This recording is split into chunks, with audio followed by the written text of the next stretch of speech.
Hey guys, and welcome to the first episode of POD420ofOne.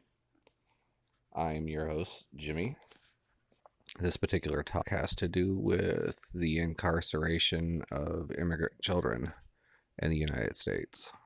It's approximately, 11:04. Everybody's asleep, all the other pirates this evening. But I just had something rattling around in my head, so I figure I would at least let it out and see if it's interesting come morning when I'm not high or high again. Who knows? Anybody that knows me knows that I'm pretty studious when it comes to different subjects. One of the subjects that I'm really interested in, really follow closely, is psychology.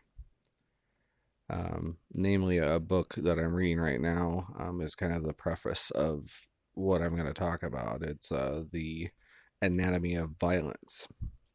In this book, the author Adrian Rain goes on about so many biological, social factors that goes into violent behaviors.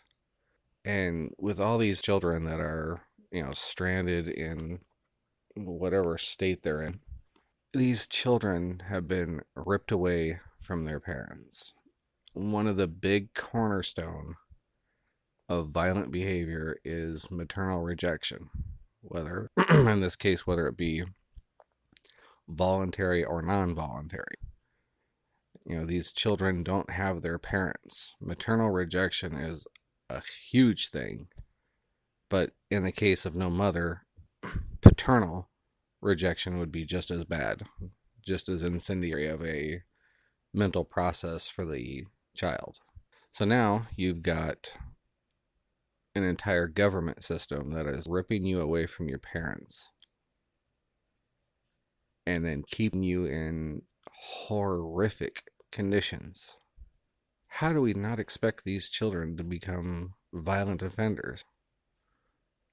If they go back to their country or they stay here, it's not going to matter unless you get very, very involved right after this incident with every single child on a very, very intimate level. Because another factor of violence is malnutrition. These kids are malnourished. They're getting lice and everything else because they don't even have soap, a toothbrush. Some of them barely have a blanket. So now we're left with, hundreds of damaged children. What to do with them? Do you think that the government's going to offer, post-traumatic care for these children? They won't even do that for our own veterans.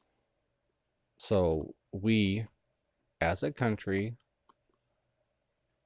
just laid waste to so many lives. There's going to be some amongst those children who were the caretakers. I know one of these types of people who, despite all the, things that went wrong, she was a caretaker and she developed normally on a cognitive level. She's very smart, very astute. But these children are not going to have that same opportunity.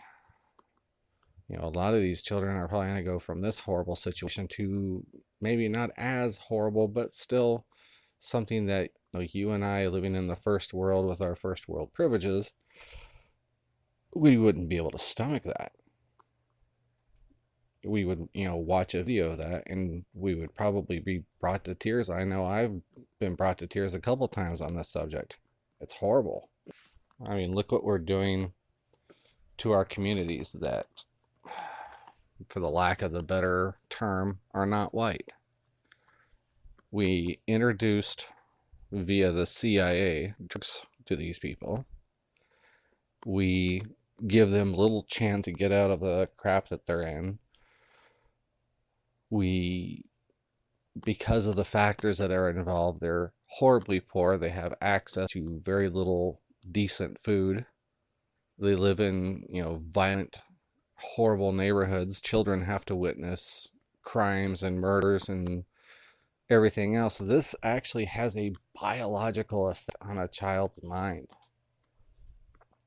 So all we're doing by neglecting these people and continuing to just feed them the very last of anything, all we're doing is perpetuating the same crimes that we complain about.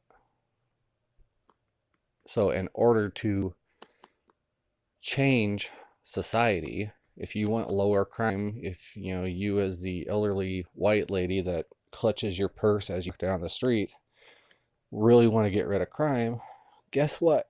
You got to start treating people nicely. You got to give them a hand. You got to help them out. You got to help their kids out. You got to show these kids that there's a better way. A better way. And that better way is through kindness. It's a simple process. You're there with mom for, prenatal care. Let's start the kid out right, because mom's malnutrition is kids' malnutrition. The mom smokes cigarettes, the kids smoke cigarettes. Smoking is one of the worst things. That gets in there and really damages stuff. Anyway, getting back to my central point. As you can see, these factors branch out. And they're not good factors. Not good factors at all. Because these kids are going to have this type of trauma the rest of their life. Do you think that they're going to be well-adjusted and great parents? No, they're not. In fact, what's going to happen is we've just ignited basically a crop fire. It starts here, but it's going to go on, and it may go on forever. Because what's going to happen is these children are going to grow up to be parents. And because they're not well adjusted due to the trauma, they're going to traumatize their kids. Their kids' trauma is then going to later result in their kids' trauma. Are we starting to see how this goes? This is a multi-generational thing. It doesn't just pop up once and dies. It gets moved through father to son. It also, biological social effects. So, I will reiterate. If we want to stop crime, we got to stop doing stupid shit like this. Stop torturing kids. Not just kids that are immigrants, but kids who live in our poorest communities.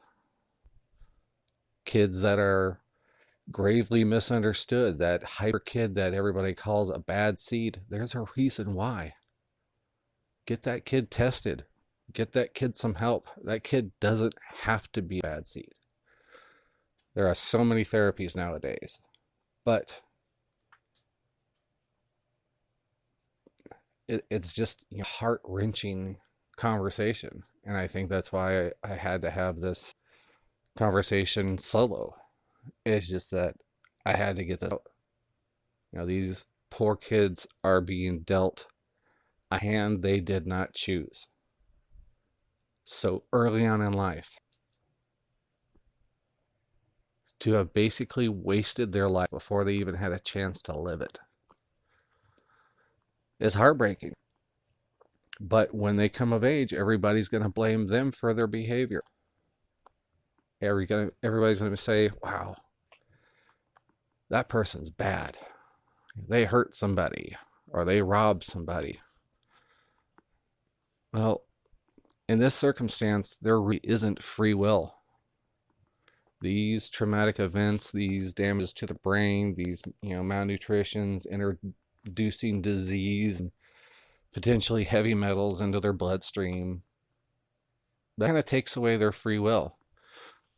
Now they're just left with a very antisocial personality because they haven't had a chance to be loved, and they haven't learned how to love. So they don't feel.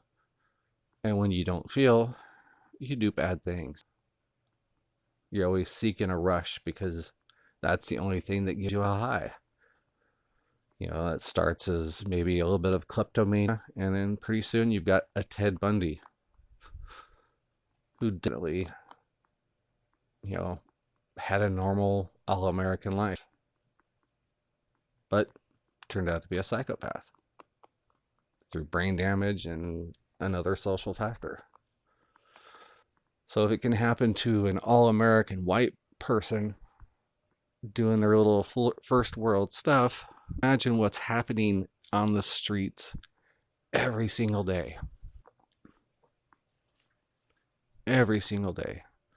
You hear somebody dying. And of course, if somebody is dying, they weren't prepared for it. So probably witnesses were around. And I guarantee some of those witnesses were children. And that's going to stick with them. So essentially, the takeaway from this is abusing children.